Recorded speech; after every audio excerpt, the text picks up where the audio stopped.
Meus queridos, abramos a palavra do nosso Senhor, na carta de Paulo aos Romanos, no seu primeiro capítulo.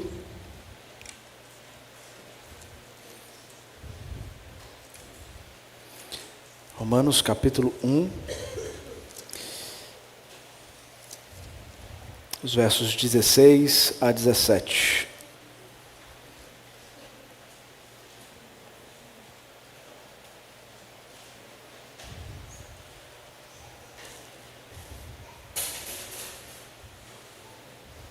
Diz assim: pois não me envergonho do Evangelho, porque é o poder de Deus para a salvação de todo aquele que crê, primeiro do judeu e também do grego.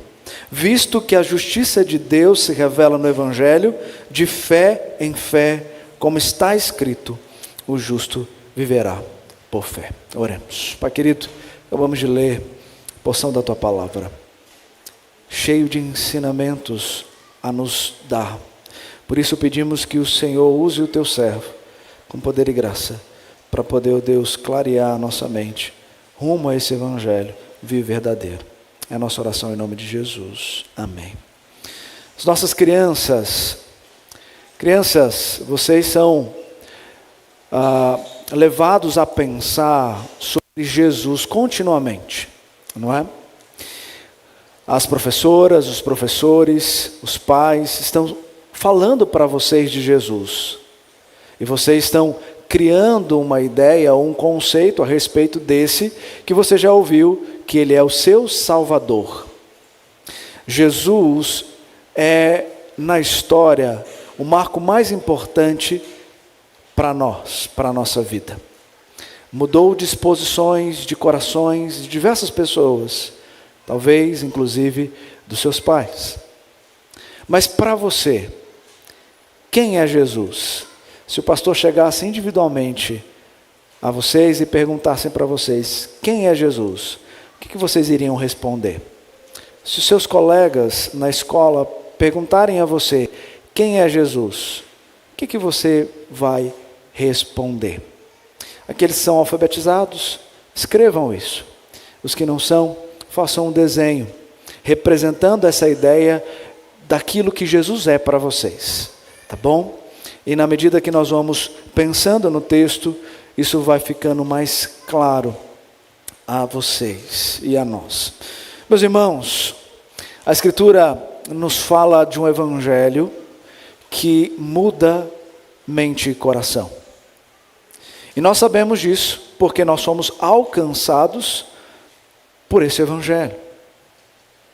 Falar sobre o Evangelho de Jesus, um Jesus que morreu na cruz e ressuscitou e venceu a morte para dar vida, talvez possa ser simplista para alguém que já é crente. Mas na verdade, não é. Nós continuamente precisamos ser lembrados dessa verdadeira mensagem que transformou a nossa vida. Porque esquecemos, porque deixamos de viver a centralidade daquilo que foi operado em nosso coração.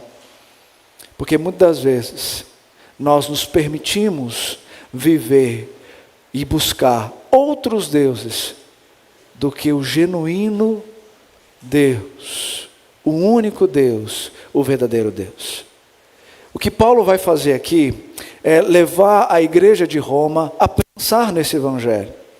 Paulo não plantou a igreja de Roma, passou a conhecer aqueles irmãos e ficou desejoso de visitá-los, com o intuito de, juntamente com eles, pregar esse Evangelho em Roma, mas não só isso, contar com o apoio também daquela igreja, para que dali, depois de um tempo, ele fosse enviado para a Espanha, o desejo dele de pregar na Espanha.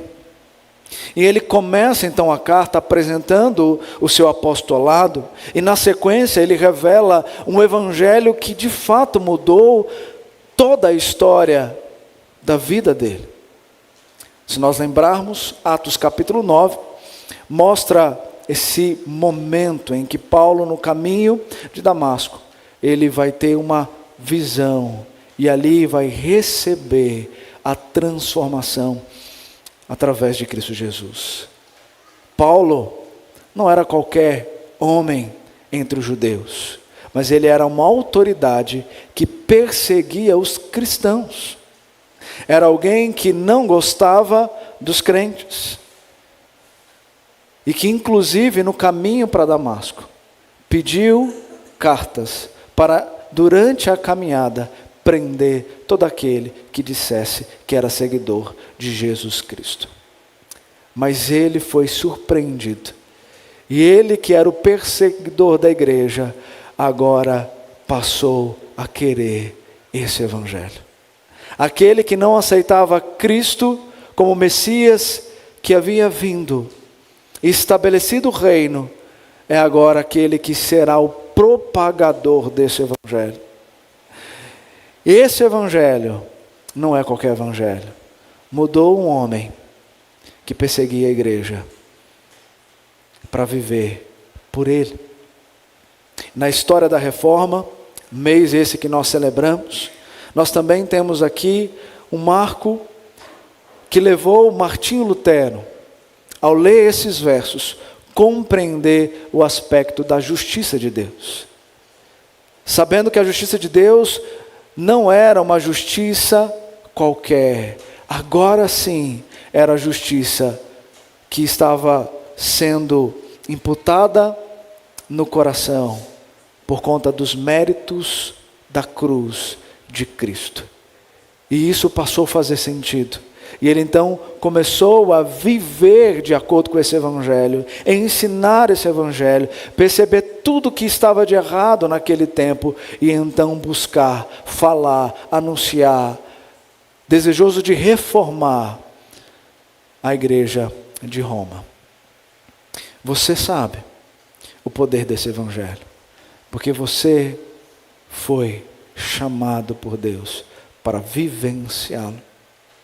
E o que Paulo está trazendo aqui para nós é essa ideia. Ele começa então dizendo: pois eu não me envergonho do evangelho, porque não tem mais o que se vergonhar. Paulo agora, ele se envergonha porque ele se alegra no evangelho. Ele não se envergonha porque ele se gloria nesse evangelho. Ele não se envergonha porque ele precisa anunciar esse evangelho. Mesmo que Roma pudesse persegui-lo, mesmo que aqueles romanos não aceitassem o Cristo que ele haveria de apresentar, ele não iria se envergonhar. Por quê? Porque o evangelho é algo maravilhoso. E o que o evangelho é? Ele diz na sequência: o evangelho é poder.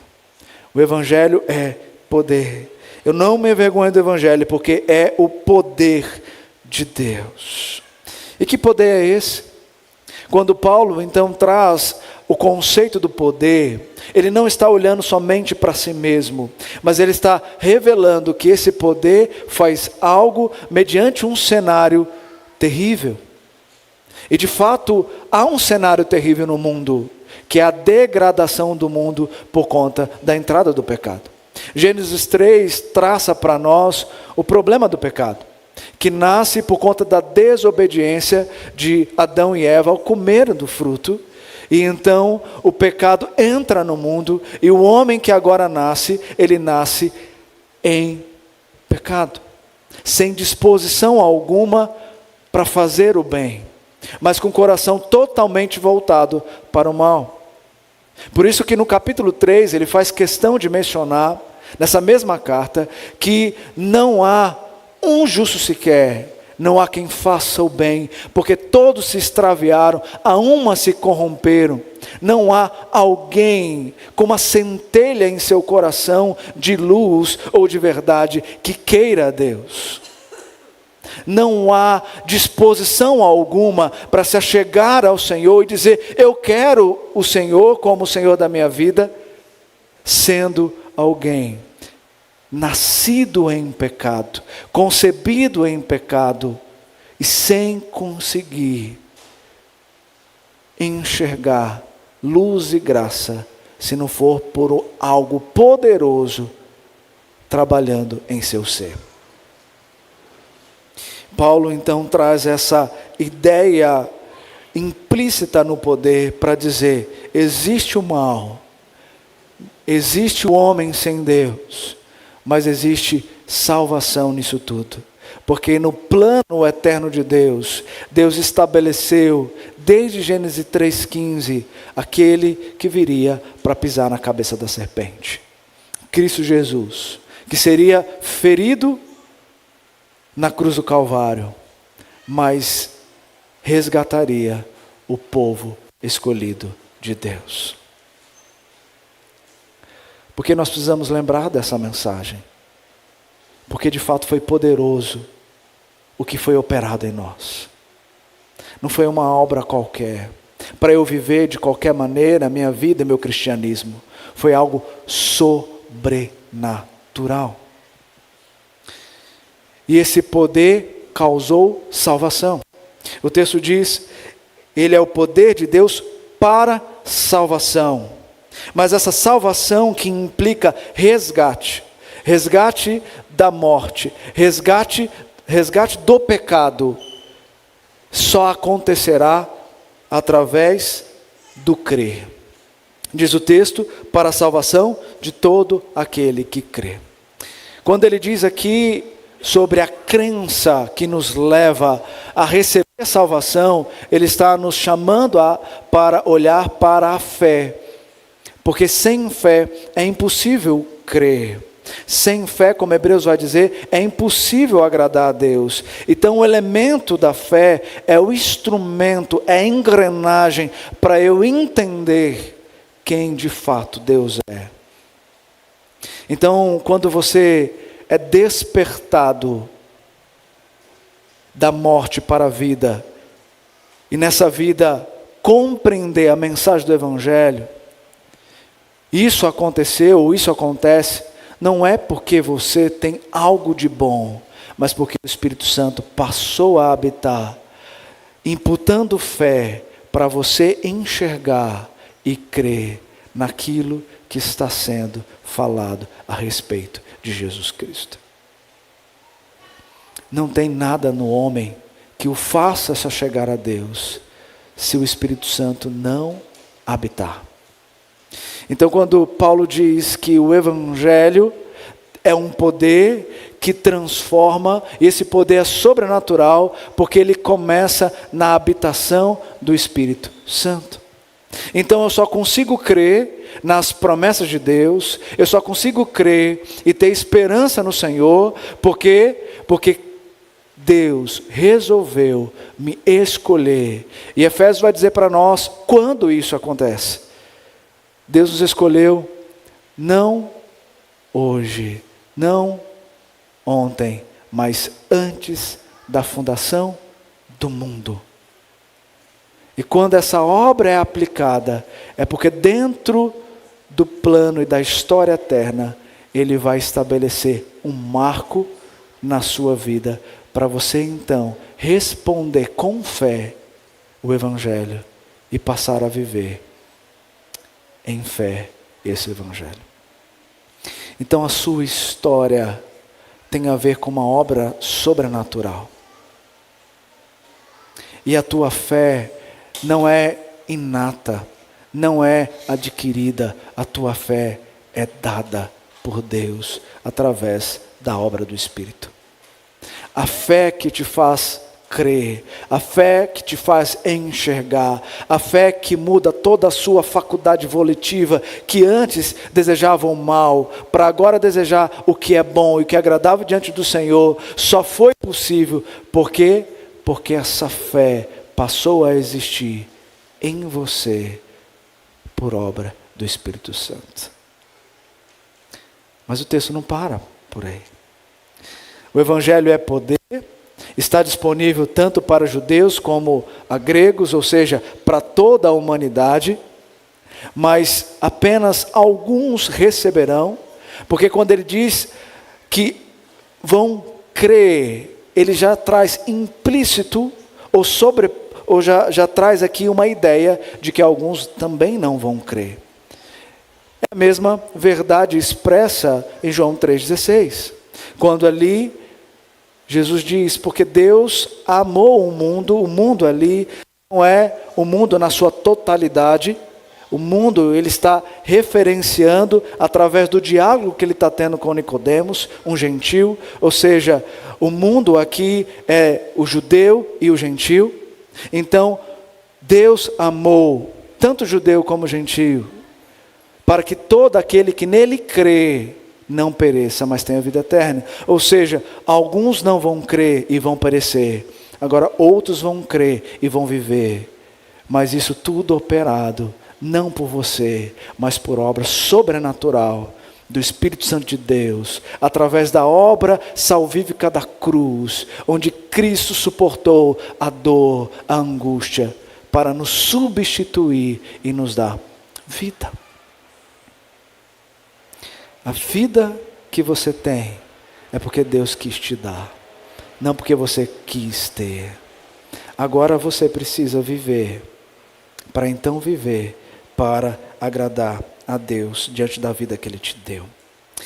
E o texto na sequência, no verso 17, vai nos ensinar que há algo também nesse Evangelho que nos faz novo em Cristo, novos em Cristo Jesus. Verso 17, visto que a justiça de Deus se revela no Evangelho.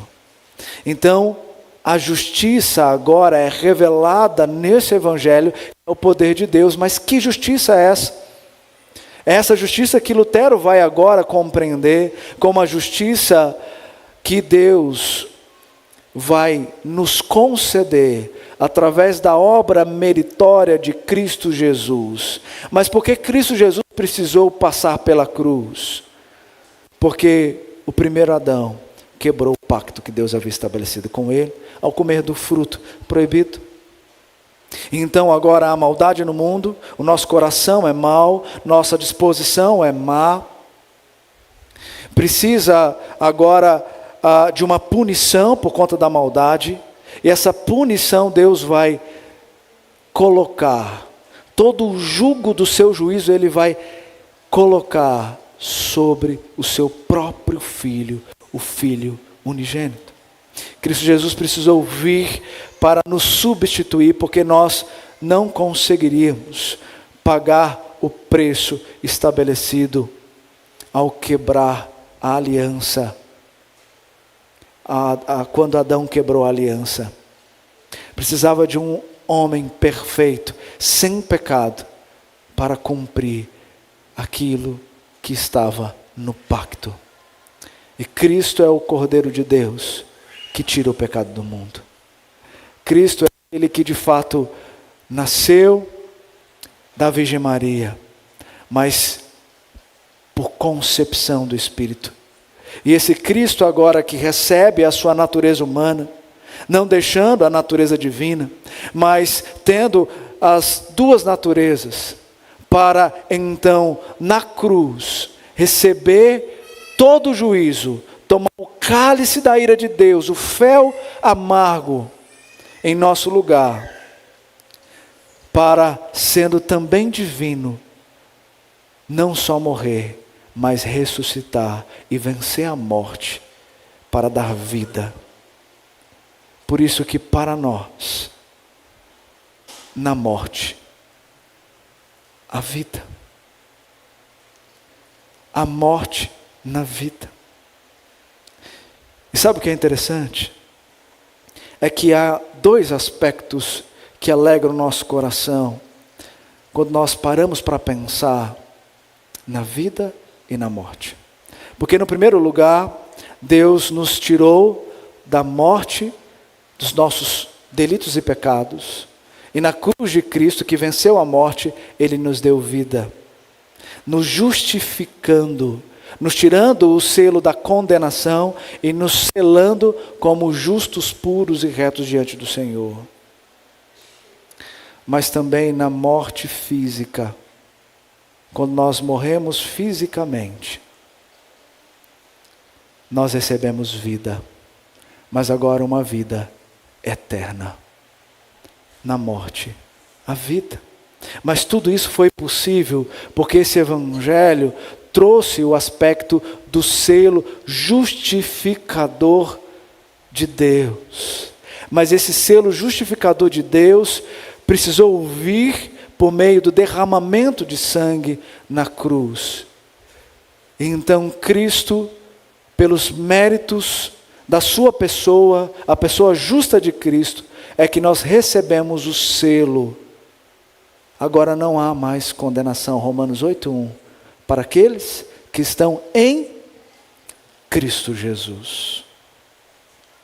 A justificação, queridos, é um ato forense, de rasgar uma dívida e nos trazer o pagamento dessa dívida. Ato esse que acontece de uma maneira também sobrenatural, e por fé e por obra do Espírito. E a fé na justificação é a fé que vai receber esse ato, para então agora mudar o status de condenado para salvos.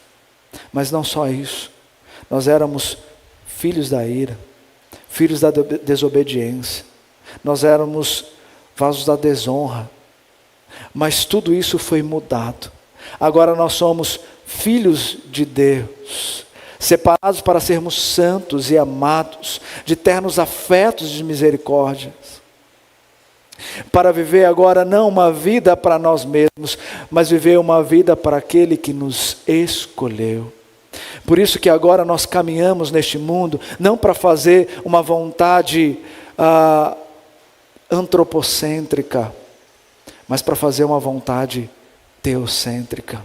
Nós não andamos neste mundo para viver com o nosso ego inflamado, mas nós vivemos neste mundo para a exaltação do nome daquele que nos comprou por um alto preço. Nós andamos neste mundo não mais para fazer com que as pessoas se acheguem a nós por aquilo que temos, no sentido de poder, dinheiro, mas por aquilo que somos, sendo agora filhos de Deus, habitados pelo Espírito Santo de Deus, para glorificar o nome dEle. Queridos, o mundo busca satisfação, o mundo busca plenitude, o ser humano necessita de esperança, e ele está em todos os lugares correndo atrás disso, mas nós já temos a satisfação plena na obra salvífica de Cristo Jesus, no Evangelho poderoso que nos transformou, e agora então nós podemos viver plenos, cheios de alegria e de contentamento, porque tudo isso foi produzido em nós, não por aquilo que somos, mas é por aquilo que temos na habitação do Espírito Santo de Deus. O crente se alegra no sofrimento, porque a alegria não é produzida por ele mesmo, mas é uma alegria produzida pela certeza da salvação. E é isso que o texto vai dizer para nós, que visto que a justiça de Deus se revela no Evangelho, de fé em fé. E que fé é essa? A fé que nos faz crer, a fé que atribui a justiça de Deus, e uma fé como essa que nos faz viver. Uma fé que recebe o Evangelho, e uma fé que agora nos faz viver a vida do Evangelho. Uma fé que nos faz receber salvação, uma fé que nos faz desenvolver a salvação. Mas nós precisamos compreender que fé é essa, queridos, porque essa fé não é um sentimento qualquer que nós temos em nós mesmos, mas essa fé é conhecimento. Fé é conhecimento. Essa fé que Deus nos deu agora nos faz conhecê-lo. Essa fé que Ele nos deu nos faz crer nele. Por isso que a fé, ela precisa ser alimentada. E como nós alimentamos essa fé? Buscando conhecer aquele que nos chama a crer nele mesmo. E Ele se revela a nós aqui nas páginas das Escrituras. Por isso que essa fé, ela precisa ser desenvolvida. Essa fé precisa ser alimentada. Essa fé precisa ser vista para então agradar a Deus. Por isso que sem essa fé, nós não vamos entender, mas com essa fé, nós vamos atribuir conhecimento de Deus para viver. Por isso que o texto diz que agora o justo viverá por fé. E o viver aqui, esse verbo, inclusive está no futuro, dando a ideia de que esse viver acontecerá nessa obra do Evangelho, nessa justificação imputada. E esse viver agora não é um viver qualquer, é um viver de fé.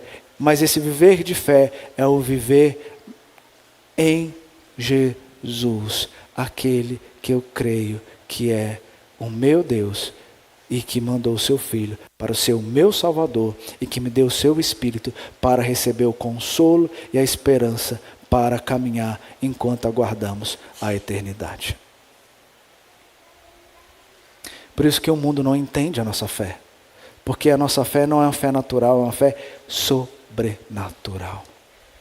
Por isso que o mundo não consegue entender por que você expressa a fé em um Deus que você nem vê.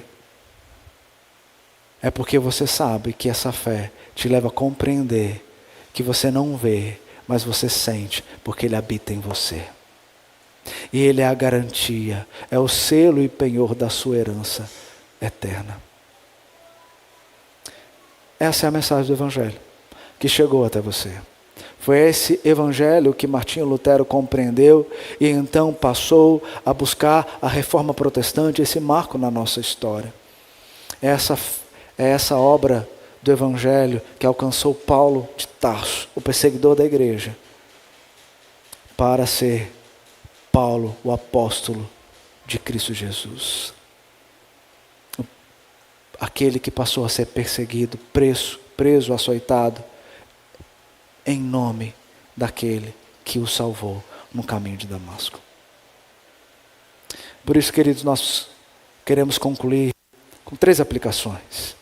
A primeira aplicação é que, se você ainda não experimentou esse poder, pode ter certeza que a dor e as mazelas que você sente no dia a dia da sua vida tem a ver com a falta da plenitude de Deus habitando em você. Talvez seja a hora, o tempo, agora, de você crer e buscar viver esse verdadeiro Evangelho. Receber o poder para ser feito filho de Deus. Para ser considerado como aquele que é e que vive para o resplendor da glória de Deus. Esse é o Evangelho que é poderoso para fazer você pleno em Cristo Jesus. Mas talvez você já é alguém que desfruta desse poder ou desfrutou desse poder em algum momento da sua vida.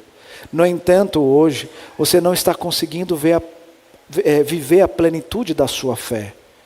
Talvez você não está conseguindo exercer uma fé que te leva a descansar em Deus. Talvez você não está vivendo uma fé que te leva a ultrapassar barreiras que vão vindo a nós durante a nossa caminhada. Talvez você, como Hebreus vai dizer para nós, é um trôpego na fé. Talvez também seja esse o tempo para você compreender que se a fé é conhecimento, você está buscando a fonte de conhecimento no lugar errado, por isso a sua alma está se desesperando. É a hora de você voltar para o lugar certo, para que a sua alma encontre paz, mesmo na dor, para viver descansados na certeza da promessa eterna de Deus. Talvez você precisa voltar a ver e a compreender aquilo que você experimentou no dia da sua salvação. Aquela alegria que irradiou o seu ser e que te fez enxergar a Cristo. Ela pode ter se perdido.